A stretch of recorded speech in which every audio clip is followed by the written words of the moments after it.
Hello. Hi there. How are you? Sorry about that. I'm kind of a little bit late. 5 minutes, almost like 10 minutes. I had some technical problems with the software. So anyway, I'm live now.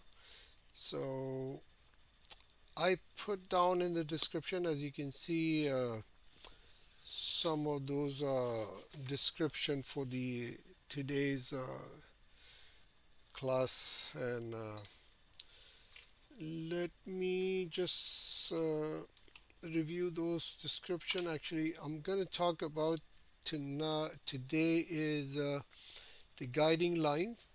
Let me just zoom in a little bit. So I'll be talking about the guiding lines. I will explain in detail just for a short. And the texture. And third is the, let me go check.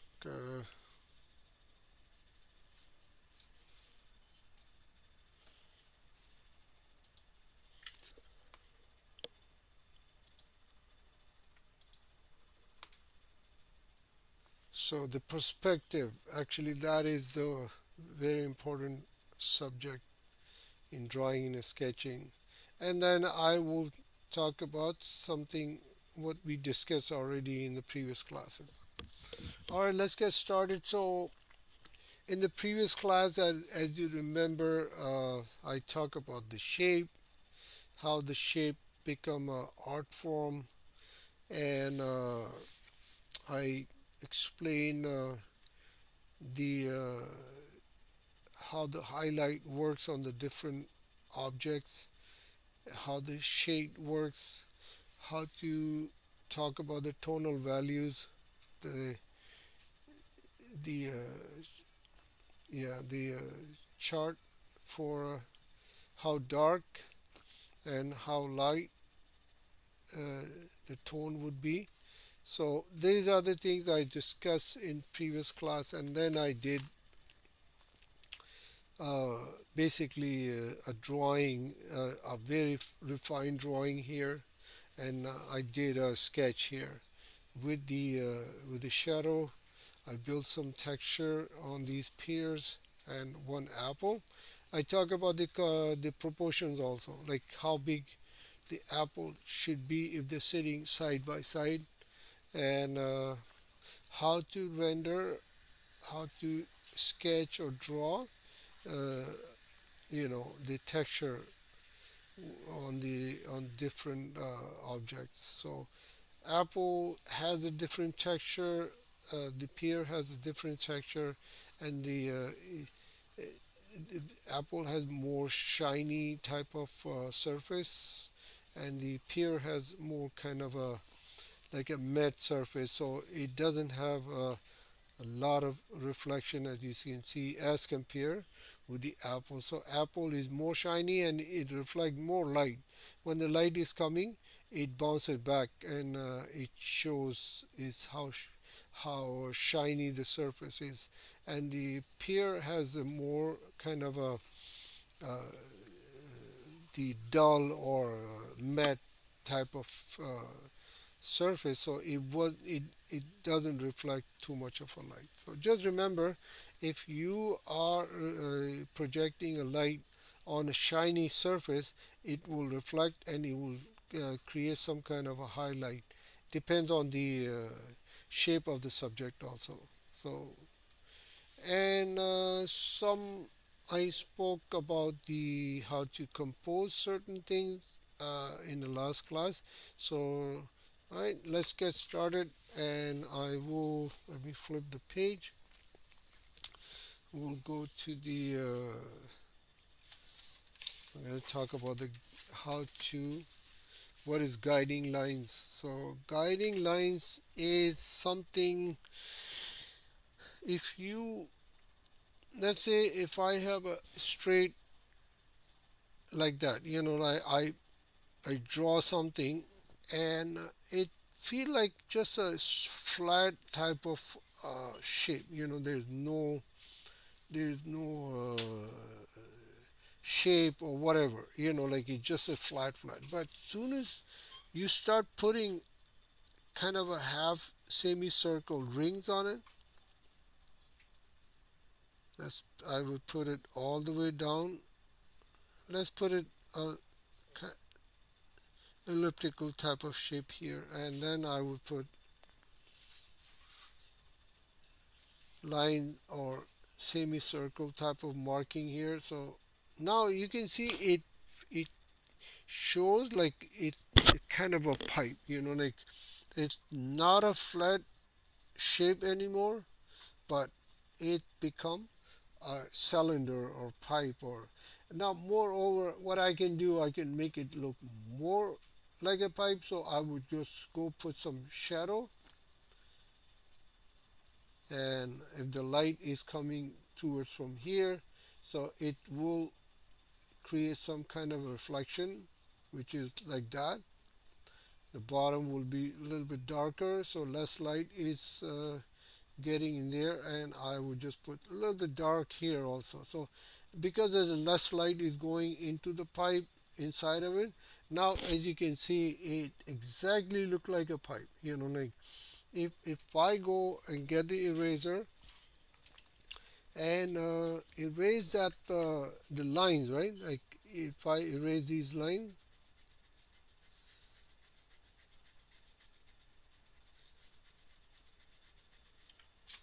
and just a shadow on the top.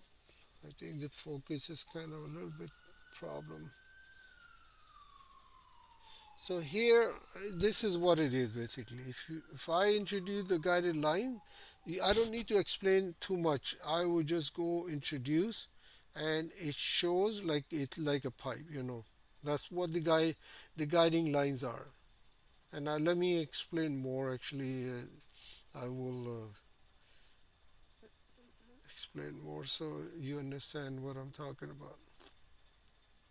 So here, and then you put a semicircle here, or elliptical, half of the elliptical here.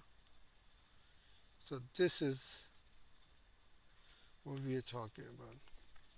So as soon as you give, let's say the if the road is, let me just give you the example of, let's draw the my canvas, and I put a horizon line here. If if the road is winding like this, if I put these lines like that, and I would put another line like that, so you can see it tells you that it's turning from here, right? If the road is coming straight, then it will be the straight line here, and it shows that the road is straight. But soon as you put like turn and make a kind of little curve here, so you can tell right away that it's turning.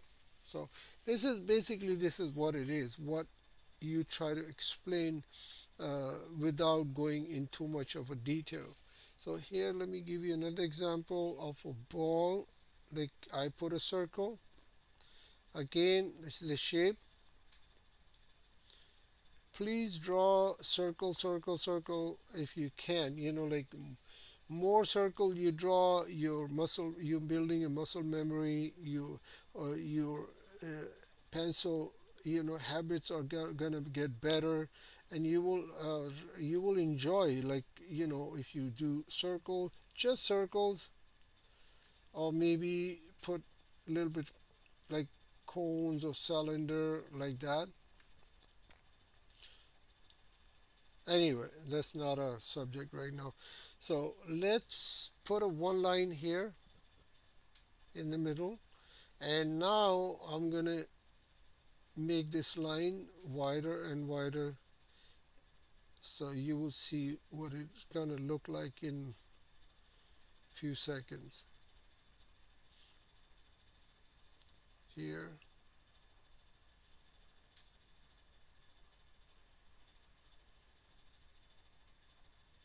here I got a little bit trouble here, but You get the idea. So see that now it look like without doing anything further, it feel like it's a kind of a ball. So it was here, right? And as soon as I put these lines like this, it shows like a ball. So these are the guiding lines basically. If you want to practice and you want to go more, you can create that type of without I can explain the circle by shading it. I can put shade here, highlight here, and then I'll put some dark value here, some cross shadows, and then I will just put some shadow. This is another way of explaining what type of object this is. And there's another one here. These are called guiding lines, so you can explain just for learning, like what type of if if I draw circle has no shape, right? It's just a shape. There's no form in it, right? Either I do here to create the art form, or I would just go here and explain more what this shape is, what it is. It's just a circle, right? So if I put these lines and it become a sphere or a ball or whatever, that's how you explain from the basic drawing. So what do you want try to explain in your drawing or sketching, just to create a simple line, and it becomes your message will be more clearer instead of here. If there's not enough information, it's just a circle. So if you show someone, hey, what it is, it will tell you it's a circle. But what circle is, like what it is. Then as soon as you put guiding lines or the shadow and create some depth into it, and then you will get a right answer, like what it is basically. Is this a ball or is just something else?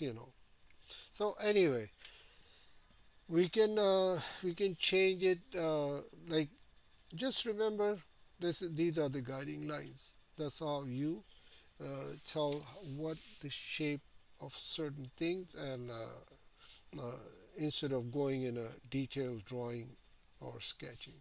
Okay, so I hope you get the idea what I am talking about. So let's talk about a little bit texture now. How much time we have? We have half hour. So texture is could be anything. Like this depends on the surface, right? I can do texture like that,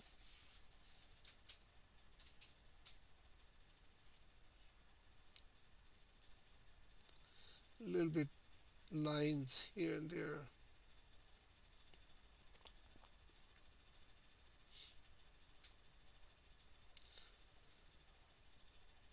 Texture. Then I can go with the stipples. Let's go quicker so I don't want to waste too much of time. Stipples. Or you can go with the cross hatch.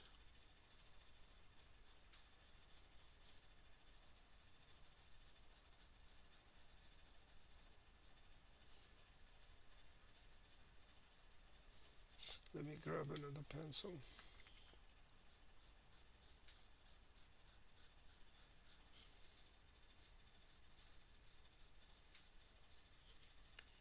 Like I said in a previous class, draw lines. Draw a dark line, then you draw another line, just get it lighter, lighter, lighter, lighter.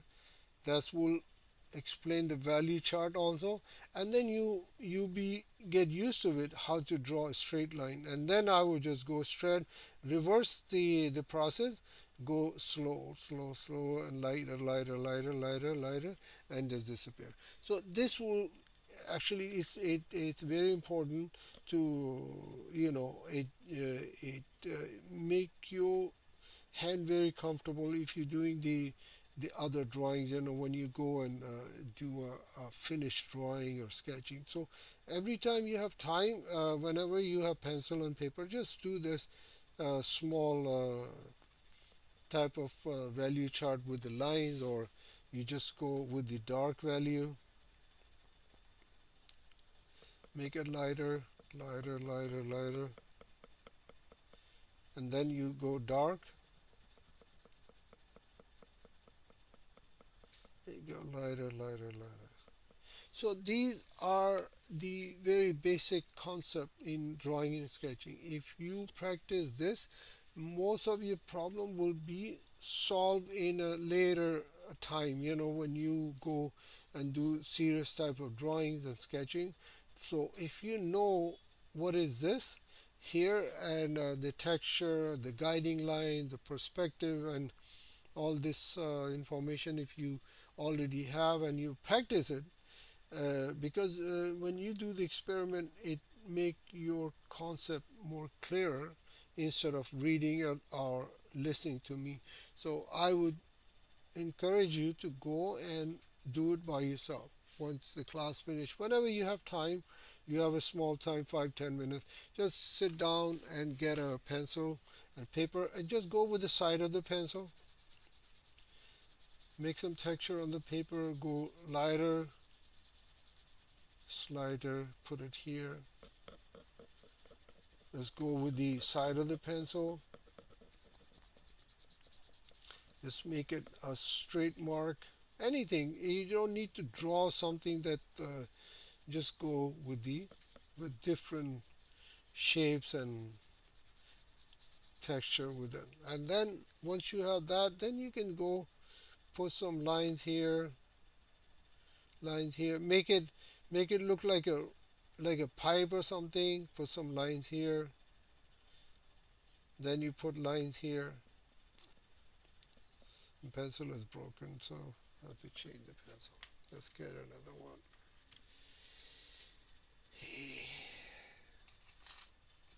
Let's get my mechanical pencil. So, like I said, just play with it. Make a like a cup or something. Then you put the guiding lines in and see how it feel like. Like the glass is kind of a round, right? Like if you see from the top, the glass will be look like this. From the side, the top will be look like this, right? And then when you draw the glass and you put the guiding lines in it, so that's what the guiding lines will be look like.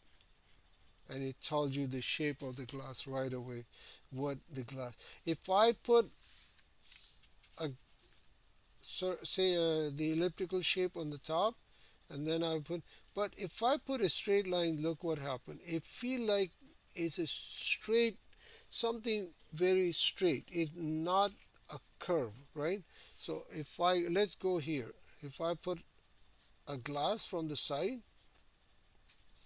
and then if I put a, which is fine actually, that's what the glass will be look like from very side. But soon as you go a little bit perspective, you go a little bit up, then the shape of the glass will be changing, will be following the trim of the glass. So that's how you explain the glass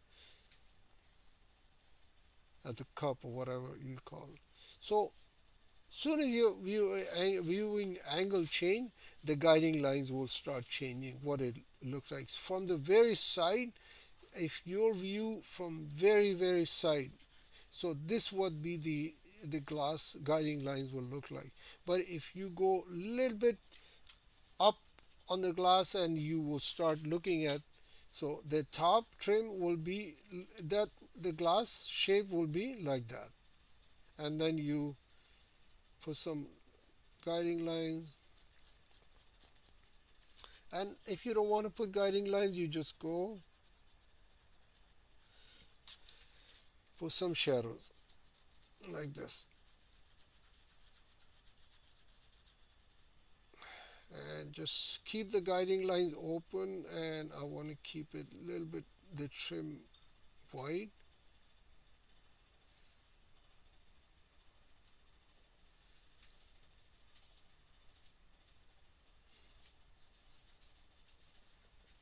and I will go another layer. So this would be my glass look like, and let's say there's the water in there. So I put another elliptical shape here, and it shows like there's a water in there. So that's how you explain things by just on the two dimensional paper, which has, let me, I was trying to explain in the last class what is two dimension and three dimension. So let's talk about here. Like I'm coming out from this subject. What? But it's a good time to explain uh, since we are talking about the more like a detail sketching. So two, this is your two dimensional. Like I would call y-axis and the x-axis. So the paper has only two dimensional. So if I, let me zoom out. Here, let me zoom out and I'll show you on the sketchbook itself. So this is one side, maybe y-axis, you call y-axis, and this is the x-axis. This is basically two-dimensional uh, subject, or I mean the object, or whatever I call it, you call it. So one, two.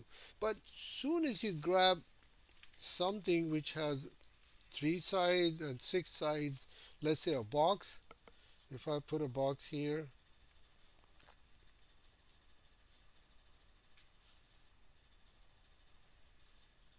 it's so that box is here. This is the x-axis. This is the y-axis. Let me zoom in so you know exactly what I'm talking about. So this would be my x-axis, this would be my y-axis, and this would be my z-axis. So these are three. This is how you explain the three-dimensional, uh, you know, object. So if this is just a paper, then paper would be two dimension, one x-axis and y-axis.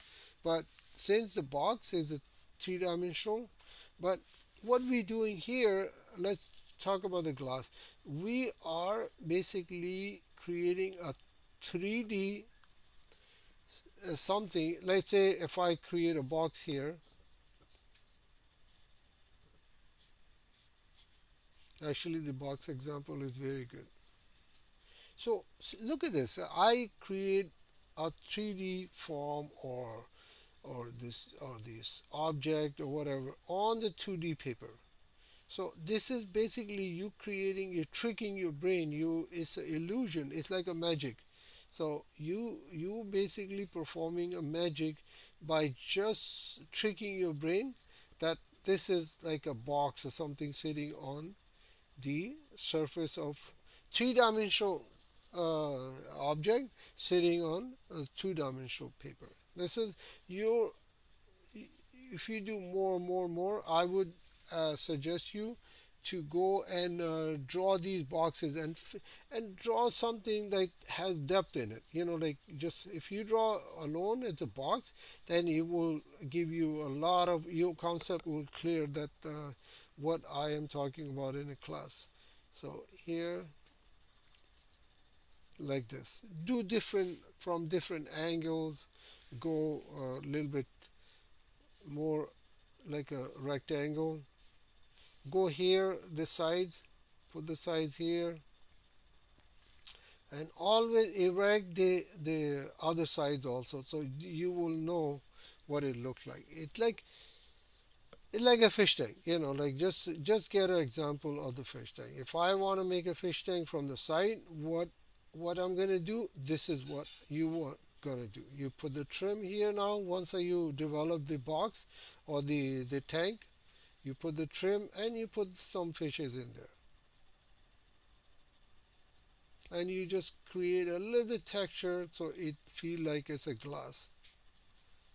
This is basically, that's a concept. This is how you explain different objects, just tricking your brain with the uh, with your with the drawing, with the by using these methods or whatever you call. So that's what for the time being up to here. I don't want to go too much in a detail, otherwise it'll be too complicated. So I'll keep it here. Let me check how this streaming works. Is it working? Yeah, I think it's working now. So let's get the sound up here.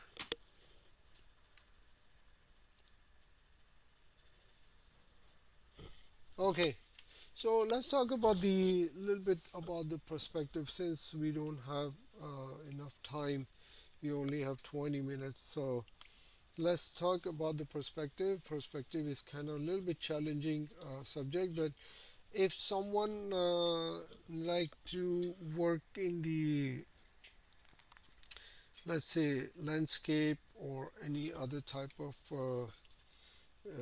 painting, and it requires you to explain how things appear to your eyes in different situations. So you need to know the perspective. I know it's kind of a little bit dry subject, and it just it doesn't. I mean, like let you enjoy what you want to do, but you have to have some kind of a knowledge to refine your. These are basic stuff, like the lines, how to hold the pencil, how to draw a line, how dark the line would be, how light, how to build the texture on the paper. That once you have that, then you go and try to uh, get into the more detail. A little bit, not I would say not too detailed. Let's go to the other page. Let me go to the other page and okay, here this is much better. I will erect a canvas. That's my canvas, my boundaries. I'm not gonna go outside. I'll keep my uh, sketch within these boundaries. So this is what I explained in the first class. Always restrict yourself within these boundaries. I would call the thumbnails also. So what happened when you do, if you do a bigger paper, like see, let me zoom out. If you start with a big paper, what happened? You probably need a lot of attention. You need a lot of work. Maybe it consume more time. But if you go a smaller like that, just cut out the paper. Just imagine this is your sketchbook. This is the sketchbook here. I'll put down the spring also if you want to make more feel comfortable. So, and then you work where you up to very small. So I put a horizon line here where this is the ground and that's the sky. And I would, let's say, easy way to explain the single point perspective. Single point, there's another one, the single vanishing point, double vanishing point. I would just keep the class because it's for the beginners. I would just keep it for a single vanishing point. I don't want to go to the double vanishing point. Although I will explain in the next class that what is double vanishing point. But let's talk about just a single vanishing point. So let's say I'm standing here. The easiest way to explain, and this is my back of my head. Okay, standing here, taking a photo here with my phone, holding my phone,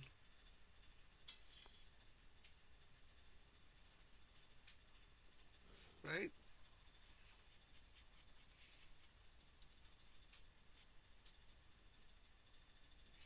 Let me make it a little bit more clear. So I'm taking a photo here, and so that will be my vanishing point here, as you can see. Sorry about that. The focus is. Let me just tweak a little bit. Let me make it manual because it's just going. I just noticed that The focus is getting a little bit trouble here. Manual focus. There you go. Now it's not gonna change. I change it. So here's my head and my phone, my hands. I don't know. You guys can see it. Taking a photo here,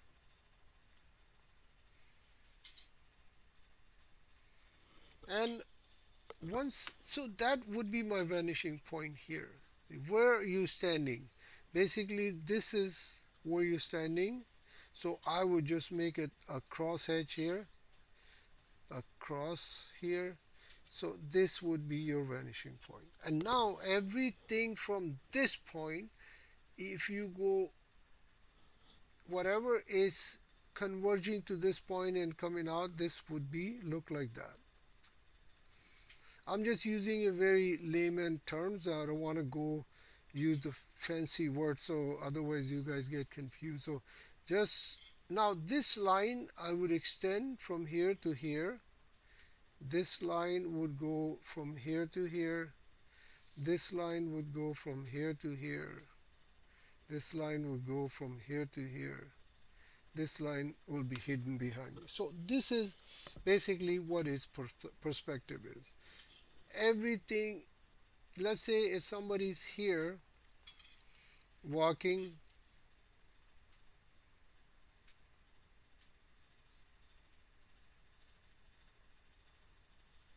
somebody's walking and there's a person here, there's a let's put it here. Sorry about that. I want to put it here where the horizon line is. And now look at this. If another person is walking in front of him, which is farther down, so his head will be same level where my eye level is. His head and his head and my head will be in the same level. But look at this. His body will be getting smaller, and that's how you explain that he's further down, further from here. So, but look at this. If I put a person here on this plane and I put a head here, the two people, let me erase this so you guys get confused with this. Just erase this. And if I put another person here, they're walking side by side. They are not too far apart. So they are walking almost side by side, holding something, whatever. One wearing a t-shirt, one wearing a pant, walking, one feet is up. So that's what the side by side people will look like. But if the person walking ahead of them, he's here, his head is on the same plane, but his body will get a little bit smaller. Although head gets smaller, body gets smaller, and he will be less from the bottom, and the top, the head will be stay, because look at this, he's sitting on this plane basically. That's how it that's how it is, like that. So he's further down, they are more closer to you. If the person is just very close to you, let me just go and explain more here. So he will be look like this. This person, whoever, he is so close to me, so you can tell like head is same plane, but his body would be smaller. But he's because it's somewhere here, so I don't want to go, otherwise it'll be another confusion. So I'll keep it here within the boundaries of my canvas, although I put myself a little bit here, but just to be for the sake of explanation within the boundaries of the canvas, that's what he look like. And now, exception to the rule, if there's a child walking beside him, he will be smaller. He will be smaller. He's not going to obey the rule because he's already short. These guys are kind of a not too tall, not if this person is like a taller, it might be shows like is like that, like it goes a little bit up, but not too much. I mean, a person cannot be like a 10 feet tall or 12 feet tall. The average height is like 7 feet, 8 feet, right? So there are, it could be a little bit difference. They'll be up and down, but it'll be sticking with this plane, the heads. And this child is, because he's smaller, but look at this, it legs are on the same plane. But if I put a child here beside this gentleman, the person, his legs and the child leg will be on this plane. And they're sitting on, they're standing on, they're walking on this plane, they're standing or whatever, walking on this plane. So that's how you tell how far they are. So this is the easiest way to understand how the perspective works. Now, if I go erect another canvas, how much time we have? We have 13 minutes, so enough time for explaining me to you guys about this. Now, I would put another horizon line again. Now, this way, this time I would shift myself up to here.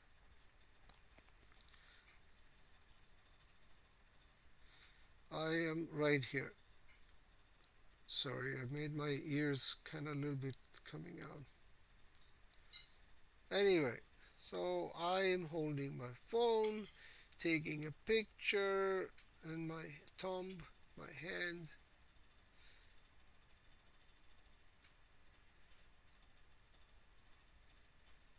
Here, I move here. Okay, now once I move here, my vanishing point will be here. Now the cross will be here, like that, and the horizon line will be here. So now everything will be converging from here.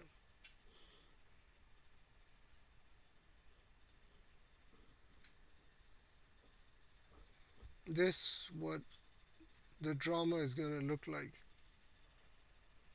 That's how it explained. Soon as you move, your vanishing point will move with you. If you turn around and you're looking here, you maybe your vanishing point will be become shifted here. But again, like I said, I can go in advance, but let's keep it, make it more simple, keep it simple, and understand the concept of the perspective. Now let's go put a person here in this plane is walking. Let's give him a little bit bigger body because it's kind of a little smaller.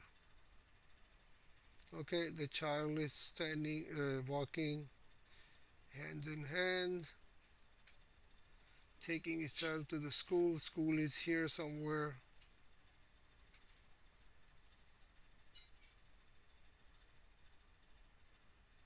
This is the school. Now another person taking his child to the school also, which is closer than me and farther from him. So he will be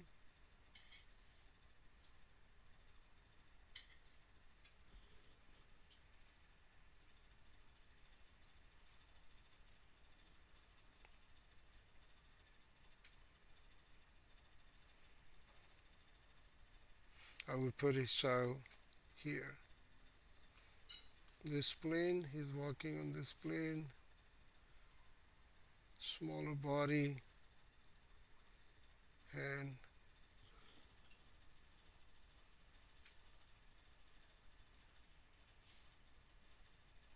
there you go. So this is what would be the situation is from here to here. As soon as you move, your vanishing point will be switched to from here to here, and then everything will be converging here. This is your vanishing point. If I put circle, it would be look like a tunnel. It's a good time to practice the circles also, like a spider web. So basically it feels like a tunnel. That's what it is, the perspective. This is what it is. So just pay attention when you are making a paint. A lot of students I see, they make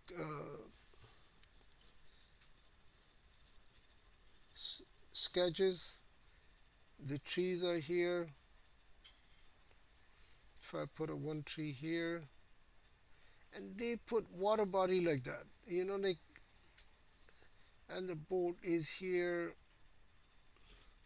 because they are not aware of the uh, what is the perspective, how the explain the perspective, where your viewing angle is.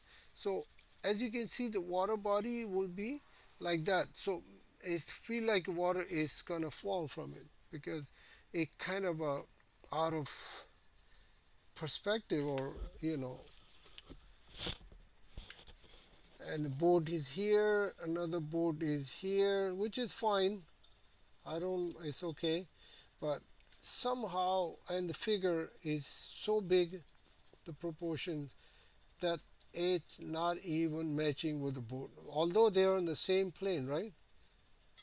So that would be the problem, right? The boat is too small and the person is standing beside the boat is too big. So I would say if the person is standing here, the boat supposed to be so big so this person can sit on this boat.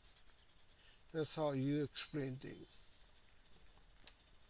And the water would be more like a flatter, like that, not like you know, like this.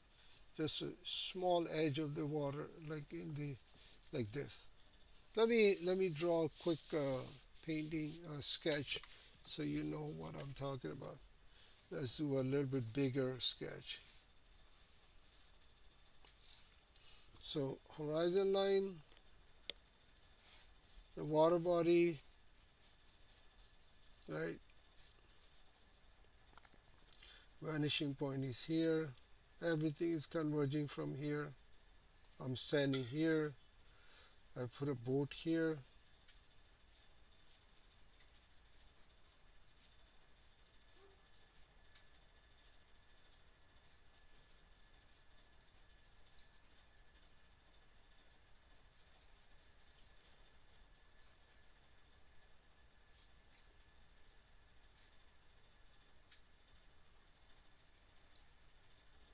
There you go. And now if I put a person here,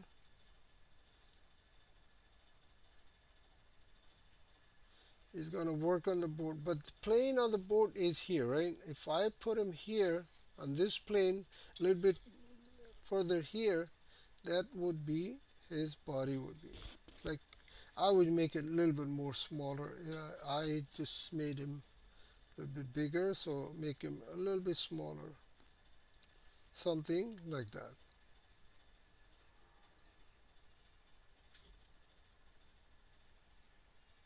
Like this. That's what supposed to be. So if he, by the time he gets to the boat, he will be sit easy in the boat, not like too big here. Boat would be smaller. Yes, the boat could be bigger, no problem. Boat could be bigger, but the human figure or the proportion, that those are restricted to the certain extent. They don't go beyond a certain size. But boats, I can put a bigger boat here. It's a bigger boat, so it's not a problem, right? Maybe helping this boat, building more contrast to it, which I'm going to explain later in the class once I start the watercolor class. So I will explain how to the color theory works, and I will explain everything. So here I can put another boat here, no problem, and I will create some atmospheric perspective, which is I'm going to talk in the upcoming class. What is atmospheric perspective? We talk about the single vanishing point, and I will explain what is atmosphere. Very easy, not a no rocket science. It's just easy stuff. I'm assuming the light is coming from here, so their shadows will be casting here. The boards will be darker here, casting shadows darker here, and the trim will be a little bit darker. Basically, that's what it is. And the vanishing point, if I'm standing here, if I'm taking a picture, let's say taking a picture from here, my head is here, that would be my vanishing point. Everything will be converged from this point and here, like that. That would be the perspective point, side. Plain. Just draw, watch, observe certain pictures on the internet, and take pictures from your cell phone. That would be the best with the different situation where you're walking, and review those pictures when you come home. Just put on save on the hard drive, transfer from your phone, put on the hard drive, and see what happened, because you don't have time when you're walking. And when you come home, when you relax, have a cup of tea or coffee or something, and then observe all those pictures you took. Don't take too many pictures, just take few, and put it on the screen, and explore it. Put a bigger on a bigger screen and watch, see, observe, see what happened, why this shadow is casting here, why this person is bigger, why the car is smaller, which is going in front of him, and that type of stuff. The gate, let's say if the person is walking here, let me do a quick example before we shut down the class. If the person walking on the sidewalk, right, coming from the shopping. Now there's a gate beside where he's going, right? So the gate, it has to be, you just want to make it not too small, too big, and make it look normal. Like he's going. There's the shop window here. There's the gate here, right? And there's the sidewalk here. Again, the guiding lines. So if this sidewalk is walking, right, and the guiding line, look at this. This is a very good example for the guiding line. He's walking on the sidewalk. It's getting smaller. These lines are getting smaller because the sidewalk perspective, the way it works, it's getting a little smaller because as soon as it get towards you, it get bigger and bigger. But as soon as you get is going away from you, it gets that gap. The gap here gets smaller and smaller as it goes away from you. So that's how another way to explain the perspective. Sorry, it was hidden. Now the good part is I put a one line here, right? Now these lines, I will drop it right here. Look at this. This is a perfect example of the guiding lines. So it explained right away the curb or the sidewalk is, the pavement is a little bit up from the street level.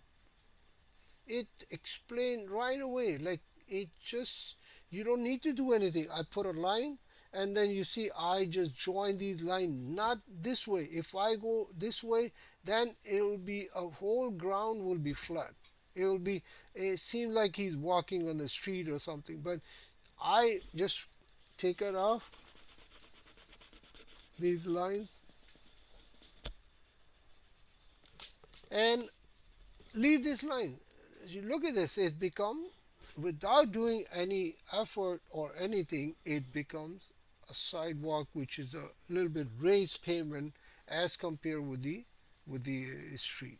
So this is how you work into, if you do a lot of watercolor, your intention is you gonna do watercolor like cityscape or landscape, you must have that you must know how this perspective works, how the guidelines are, guiding lines are, and yeah, that type of stuff. So you're not gonna get confused, and your painting look make more sense, and it looks better instead of out of proportion, and the vanishing point will be. My vanishing point here is this is the one.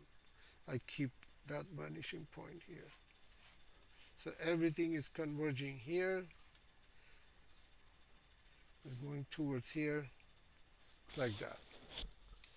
So see how I know it sound is simple, and because I know that maybe it's easy for me, but if you keep observe when you go outside, take pictures, like I said, come home and observe and try to draw those pictures, try to draw and copy those pictures, and see what's happening. Like when you are, if you standing here on the street, let's say I was standing here when I take a picture, when I stand here, what happened? Just go on the same location with a different angle, different location, take picture, same scene from different location. A little bit go raise yourself up or sit down, go on the ground level, take a picture, stand up, take a picture, go on the sideways, take a picture, go left, right, see what happened. And when you go home, observe those pictures, and like just see what happened when you go a little bit lower, a little bit up. That's what explain you when your eye level changes, your position changes, the perspective of your scene or your scenery will be, you will be changed. Actually, it will be a different picture. So yeah, all right, let's stop here. We are, it's 6 o'clock, and any questions so far? Let me go into the. I can't even see the chat actually. I just keep. Any questions? Please the send me into the chat box, and I will try to explain what this is all about. And yeah, okay.